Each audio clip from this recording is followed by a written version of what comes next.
The afternoons at the Meadowlark Assisted Living Facility had a certain kind of sameness to them, a soft, quiet rhythm that was both comforting and a little sad.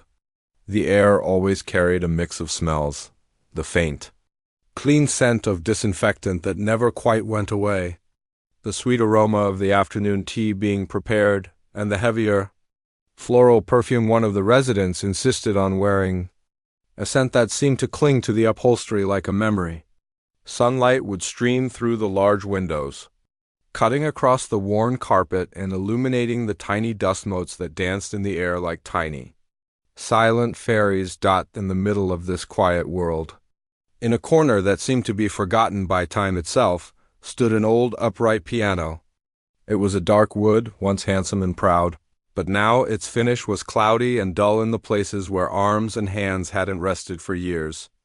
A thick layer of dust lay on its lid, undisturbed except for a clean circle where a vase of silk flowers sat. The flowers, faded and slightly bent, were a permanent fixture. They never needed water and never wilted, a perfect symbol for a place where change came slowly, if at all. The piano's legs were scuffed and marked, telling silent stories of moves and of the many hands that had once pushed it from one room to another. It was more furniture than instrument now, a silent giant holding court in its corner, and then there was the man. He arrived every day at the same time, just after the lunch trays had been cleared. He moved slowly, his shoulders slightly stooped, his steps careful and measured as if he were testing the floor to make sure it would still hold him. His name was Arthur, a name that felt as solid and old-fashioned as the building itself. He was in his late 80s, and his face was a map of a long life, with deep lines etched around his eyes and across his forehead. His hair was thin and white, and he always combed it neatly in the morning, though by the afternoon a few stray strands would escape to dance on his wrinkled forehead. He would make his way across the common room, his eyes not really looking at anyone or anything in particular. He would nod slightly at a nurse who greeted him, a small, almost invisible tilt of his head. The other residents, a handful of men and women scattered in armchairs or gathered around a card table, barely noticed him anymore. He was just part of the scenery, like the old clock on the wall that chimed every hour but no one really listened to. His destination was always the same, a high-backed armchair that gave him a clear view of the room and, more importantly, of the window. The window looked out onto a well-kept garden. There were neat rows of rosebush and a small green lawn that a gardener came to tend twice a week. It was a pretty garden, but it was empty most of the time. No one ever went out there to sit on the bench under the small oak tree. It was a garden for looking at, not for being in. Arthur would lower himself into his chair with a soft sigh, a sound that seemed to carry the weight of many years. Once settled, he would become part of the room's stillness. He would sit there, his hands resting on the arms of the chair, his gaze fixed on something far beyond the window pane. Sometimes a nurse would bring him a cup of tea, and he would hold it between his two hands, feeling the warmth seep into his gnarled knuckles. He would sip it slowly, his eyes never leaving the view. The staff saw him as a quiet, self-contained man who required very little. They would check on him, make sure he was comfortable, and then move on to the residents who had more pressing needs. The other residents, deep in their own conversations or their own thoughts, paid him no mind. To them, he was just Arthur, the man in the corner who never spoke. They didn't see the way his fingers would sometimes twitch, tapping a silent, frantic rhythm on the worn fabric of the chair. They didn't see the flicker of something, a memory, a feeling, a regret, in his pale blue eyes when a particular song would play softly on the common room radio. No one connected the silent man in the chair to the silent piano in the corner. But the connection was there, a thread as strong and as invisible as the air he breathed. He never looked directly at it. To do so would be to admit something, to acknowledge a part of himself that he had kept locked away for a long, long time. But he was always aware of it. It was the anchor of his stillness, the center of his quiet world. He knew every scratch on its surface, every faded key. He could feel its presence in the room like a heartbeat. Sometimes, when the facility was particularly quiet, he would almost hear it. He would hear the ghost of a melody, the echo of a laugh, The weight of a chord that had been played decades ago in a smoky, crowded room. He would feel a phantom ache in his fingers, a memory of movement so strong it was almost real. But the moment would pass, and his hands would still again, resting limply on the chair. He would close his eyes for a second, and when he opened them, the look would be gone, replaced by the same calm, empty expression he wore every day. He was just an old man in a chair, waiting for the afternoon to end. A silent guardian for a silent piano, both of them holding on to a story that no one else knew. The quiet of the afternoon was broken, not by a loud noise, but by a small, persistent sound. It was the squeak of a pair of bright pink sneakers on the polished linoleum floor, a sound that seemed out of place in the slow, gentle world of the assisted living home. It was the sound of life, of energy, of a future still full of running and jumping. The sound belonged to a little girl, no older than 7, who was a weekly visitor to this land of yesterdays. She was a splash of impossible color in a room painted in shades of beige and soft gray, with a bright yellow sweater and a pink bow in her hair that bounced with every step. She was here to see her great-grandmother, a sweet woman who spent most of her afternoons laughing with friends at a large, circular table in the center of the room. But today, the table was occupied by a fierce and seemingly endless game of bridge. The little girl had tried to be interested, she really had. She watched the cards being slapped down, listened to the calls of 2 hearts and pass, but it was all a mysterious language to her. After a few minutes of swinging her legs and tracing patterns on the tablecloth with her finger, boredom began to set in. Her great-grandmother, shuffling a new deck with the expertise of a casino dealer, gave her an apologetic smile. "Just one more game, sweet pea," she said. Free to roam, the little girl became an explorer in a strange new land. She wandered past the armchairs where people were sleeping, their mouths slightly open, their chests rising and falling in a slow, steady rhythm. She tiptoed past the nurse's station, a hive of quiet activity, and found herself drawn to the quietest corner of the room. That's where she saw it. The piano thought to her it wasn't a dusty, forgotten piece of furniture. It was a giant, a sleeping beast made of dark wood and white teeth. She had been taking piano lessons for 6 months. A weekly half-hour where she learned to find middle C and play simple songs with names like hot cross buns.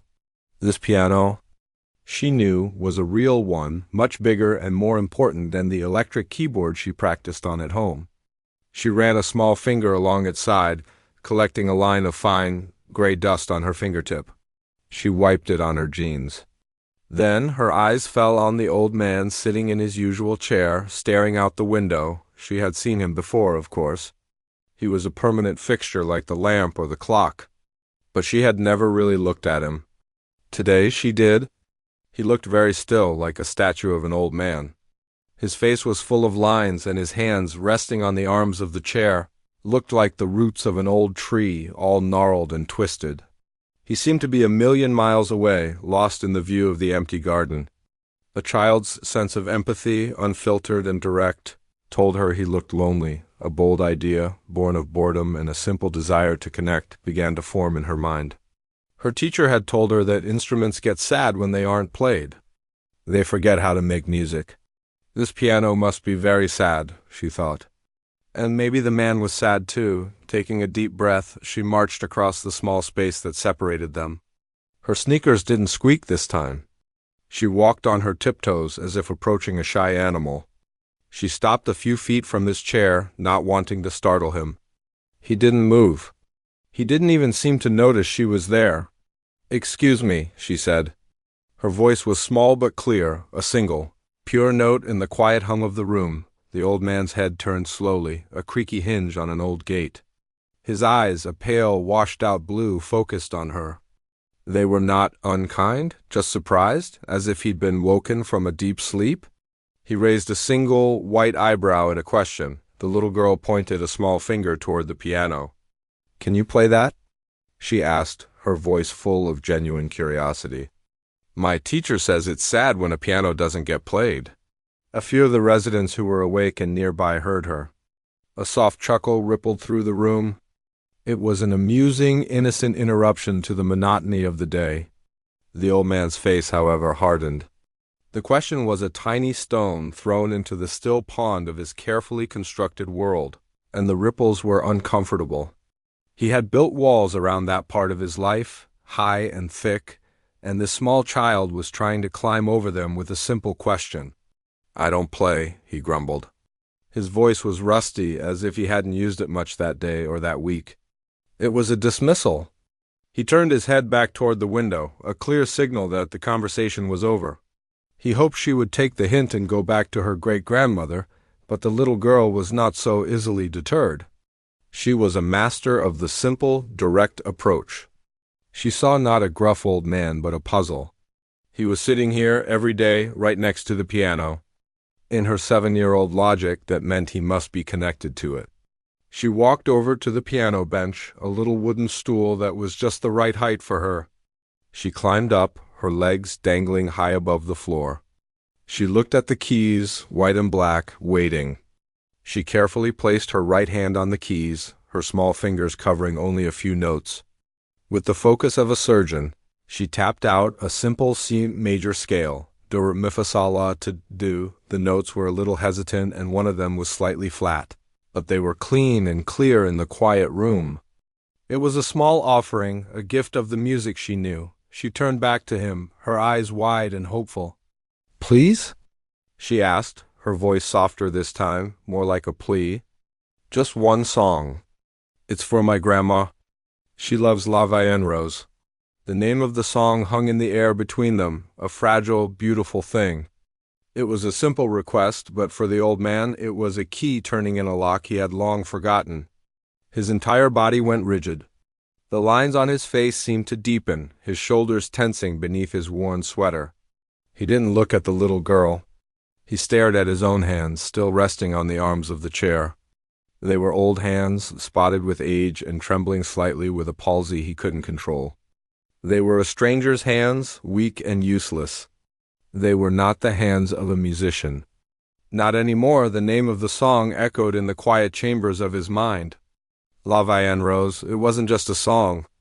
It was a scent, a perfume of gardenias on a summer night. It was the feel of a soft dress, the sound of a woman's laugh, the taste of cheap red wine in a smoky Parisian bar long ago. It was the sound of a promise, a life he had lived and lost, a melody that had been the soundtrack to his happiest moments.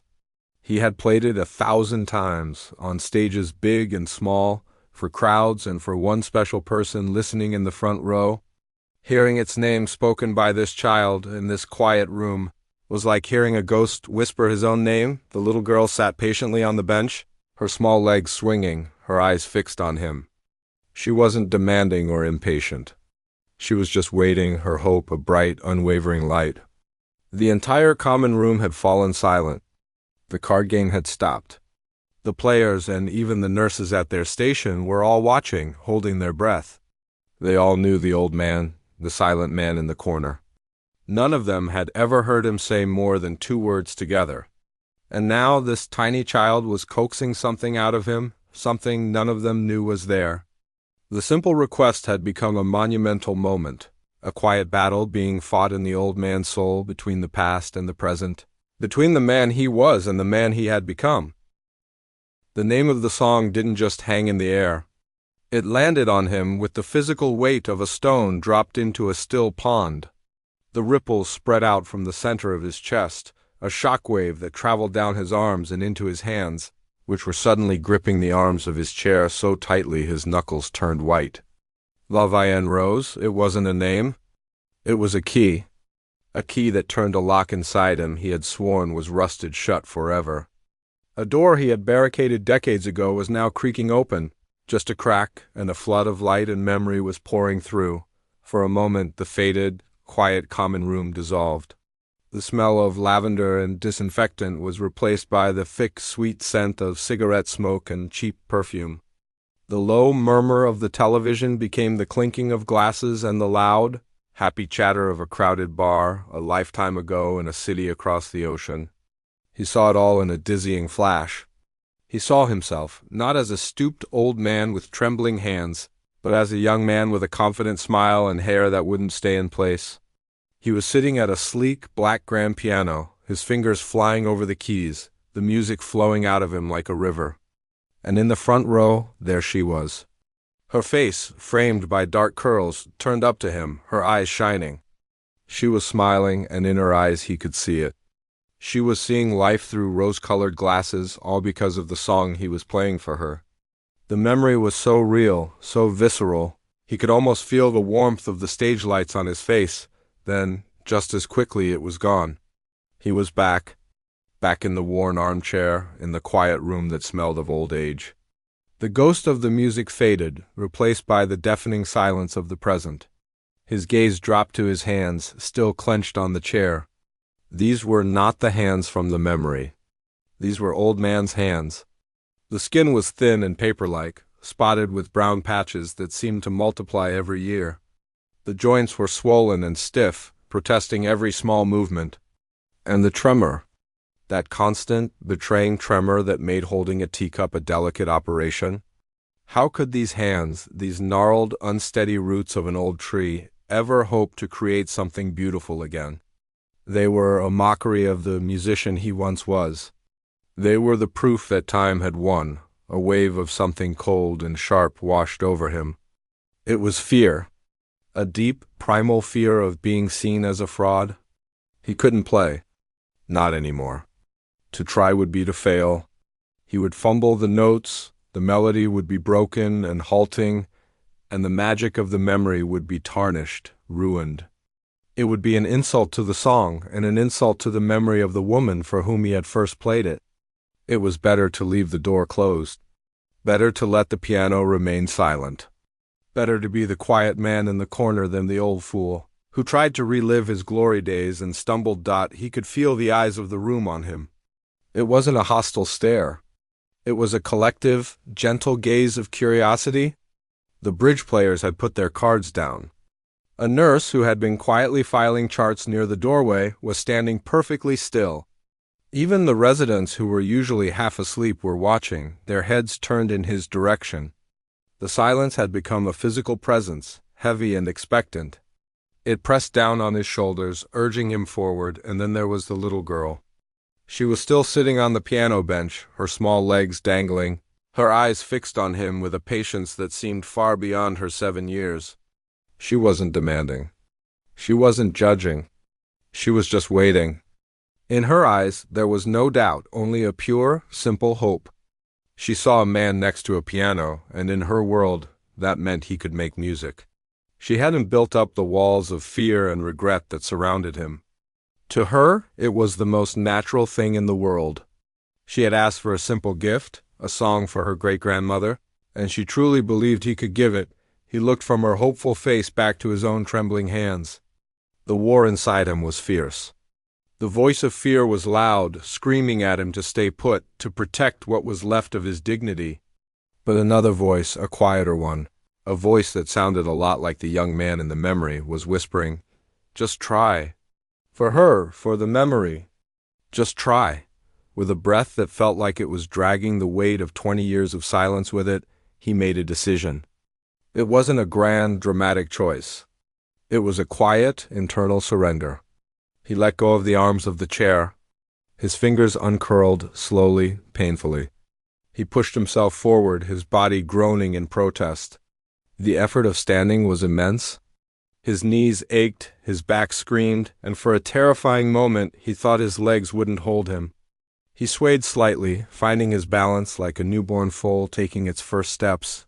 He began to walk. The short distance from his chair to the piano had never seemed so long. Each step was a negotiation with his own body. His shuffling feet made a soft, scraping sound on the carpet, the only noise in the silent room. He kept his eyes fixed on the bench, not on the people watching him. It was as if he was walking through a tunnel, and the only light was at the end, where the piano waited. He could feel the little girl's eyes on him, but he didn't dare look at her. He was afraid that if he did, the courage would drain out of him and he would crumble. He reached the piano and stood there for a long moment, looking down at the keys. They were yellowed with age, some of them chipped at the corners. But they were still keys. They still held the promise of music. He reached out a hand and rested it on the top of the piano, feeling the cool, smooth wood under his palm. It felt like an old friend he had abandoned, and he was overcome with a sudden, sharp pang of regret for all the lost years. Slowly, carefully, he lowered himself onto the edge of the bench. It felt hard and unyielding. He sat up straighter than he had in years, a posture that felt both foreign and familiar. He was close enough now to see the fine layer of dust on the black keys. He could smell the faint, woody scent of the instrument itself. He was a ghost at the keys, a ghost from his own past. About to see if he could still touch the world of the living, he lifted his hands. They were shaking, a visible, relentless tremor that he couldn't control. He brought them over the keys, hovering just above the ivory. The room was so quiet he could hear his own heart beating a slow, heavy drum in his chest. He could hear the little girl's soft, steady breathing beside him. He closed his eyes. He shut out the room, the people, the present. He shut out the fear and the doubt. He let the memory wash over him one last time, the smoky bar, the shining eyes, the feeling of being young and alive and full of music. His trembling fingers, seeming to find a memory of their own, slowly, gently settled on the keys. The connection was made? For a long moment after his fingers touched the keys, nothing happened. The room held its breath, a silent, waiting space. The old man's eyes were still closed, his face a mask of intense concentration. Then a single note sounded. It was hesitant, a little thin, and it wobbled slightly as the tremor in his hand tried to take control. It was the sound of an old machine sputtering to life, a voice cracking after years of silence. A few people in the room shifted in their seats, a flicker of pity crossing their faces. It seemed for a second that the fear had been right all along, but then another note followed. And another. They were slow, deliberate, but they were true. The wobble was gone. It was as if his fingers, after that initial moment of doubt, remembered a path they had walked 1,000 times. The tremor in his hands didn't just stop. It was absorbed by the music. The shakiness became a vibrato, a delicate, soulful quiver that gave the melody a raw, human quality it never had when he was a young man. The dusty, forgotten piano began to respond. The notes, once muted by years of disuse, started to ring out with a surprising warmth and richness. The instrument was waking up, and it was singing for him. He was no longer just an old man at a piano. The transformation was breathtaking. His stooped shoulders straightened, his back finding the confident posture of a performer. His head, once bowed in resignation, was now tilted slightly. His ear turned toward the music as if he were listening to an old friend telling a story. The lines on his face seemed to soften, rearranging themselves from a map of weariness into an expression of profound focus and a deep, quiet joy. He was somewhere else now. The common room, the audience, the year it all faded away. He was back in that smoky bar, he was in a grand concert hall, he was in a small living room playing just for one. He was everywhere he had ever been with a piano. All at once, the melody of La Vie en Rose began to fill the room. But it was not the simple, sweet tune people were used to hearing. This was a version shaped by a lifetime. It carried the weight of memory in every phrase. The notes in the higher register were bright and clear, like the laughter of a young woman, full of hope and promise. But underneath, in the left hand, there was a current of melancholy, a deep, resonant harmony that spoke of loss and longing. It was the sound of looking back at a beautiful past that you can never return to. It was happy and sad all at once, a perfect, heartbreakingly beautiful contradiction. The music wasn't just a song. It was a conversation between the young man he was and the old man he had become. The effect on the room was immediate and profound. The little girl, who had slid off the bench to make more room, was now sitting on the floor just a few feet away, her chin in her hands, her eyes wide with wonder. She didn't understand the complex emotions woven into the melody, but she felt them. She felt the sadness and the joy, and it held her completely captive. She wasn't bored. She was transported. Her great-grandmother, the woman who had been so focused on her game of bridge, had turned completely in her chair. Her hand was resting on her chest, and a single, perfect tear traced a slow path down her wrinkled cheek. The song wasn't just for her anymore. It was about her own youth, her own loves, her own life lived in full color. The music was unlocking her own memories, and she was lost in them. The other residents were no longer a collection of sleepy, isolated individuals. They had become a true audience, a community united by the sound. A man who hadn't spoken a word in months was tapping his finger on the arm of his wheelchair, keeping a perfect, gentle rhythm. A woman who spent her days staring into space was now watching the old man's hands, a faint, dreamy smile on her face. The music was a common language they all understood, a language that didn't require words. It was reminding them of what it felt like to be alive, to feel deeply, to be moved by something beautiful. Even the staff was caught up in the moment. A nurse who had been on her way to deliver medication stopped in the hallway, her cart forgotten, just to listen. They saw him every day, the quiet man who needed help with his tray and who rarely made eye contact. Now they were seeing him for the first time. They were seeing the artist, the soul, the man who held an entire orchestra of stories inside him. It was a humbling and deeply moving revelation. As the song reached its peak, the melody swelled, filling every corner of the room with its bittersweet glory. It was the sound of a love that was eternal, even if the person was gone. It was the sound of dreams that still shimmered, even if they were never fully realized. The old man's fingers danced across the keys, no longer trembling with age, but with the sheer force of the emotion pouring through him. He was giving them everything he had, every ounce of his joy and every shadow of his regret, all wrapped up in the simple, beautiful melody, and then, as gently as it began, it started to fade. The notes became softer, slower, like an echo returning to its source. He played the final chord, a delicate shimmering sound that hung in the air for a moment before dissolving into silence. The silence that followed was different from the one before. It was not empty or quiet. It was full. It was sacred. It was a space filled with the ghost of the melody, thick with unshed tears and shared emotion. No one moved. No one spoke. They just sat there, in the warm glow of the music that had just ended, feeling its resonance in their hearts. The old man kept his eyes closed for a few seconds longer, his hands still resting on the keys, as if he was trying to hold on to the dream for just one more moment before he had to return to the world. The silence that followed the last note was a living thing. It was thick and heavy, filled with the echoes of the melody that had just died away. No one dared to move. No one dared to breathe too loudly, for fear of shattering the fragile, beautiful spell that had been cast over the room. The old man sat with his eyes still closed, his hands resting on the keys as if they were the only thing grounding him to the present. He was a statue, frozen in the moment just after the storm. Before the world begins to assess the damage, it was the little girl who broke the spell. She had been sitting on the floor, completely still, her wide eyes fixed on the old man's hands. Now she scrambled to her feet and took the small step that separated her from the piano bench. Without a moment's hesitation, she wrapped her small arms around the old man's waist and buried her face in the worn wool of his sweater.